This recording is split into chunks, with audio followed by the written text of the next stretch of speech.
Could I just interrupt at that point? You say socialism is impossible in a technical sense. Now, what exactly do you mean by that? It proposes a solution which is not a solution. You cannot. Well, it takes a long time, but it's my central problem. Socialism assumes that all the available knowledge can be used by a single central authority. It overlooks that the modern society, which I now prefer to call the extended order, which exceeds the perception of any individual mind, is based on the utilization of widely dispersed knowledge.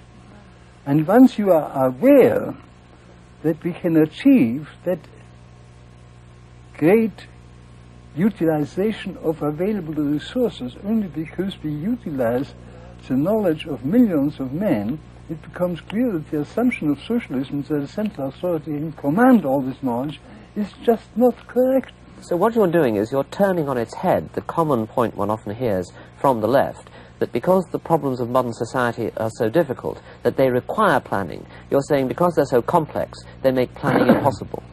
Well, I think the nicest form to put it is to say that socialism, protesting against the production for profit and not for use, objects to what makes the extended society possible. Production for use is only possible in a society where we know all the facts. But to achieve the situation where we are all working for people whom we do not know and are being supported by the work of people we do not know is made possible because we produce for profit. Profit is a signal which tells us what we must do in order to serve people whom we do not know. Yes. Now, you and von Mises put forward this criticism in the 20s. What reaction did you get from the socialists of the day? What reply did they make to that fundamental criticism? They were unwilling to admit the factual argument. They preferred to withdraw on the fact. This is a difference of values on which science cannot decide. Once you accept the socialist values that we must be guided by a conception of just distribution, all the factual arguments are irrelevant.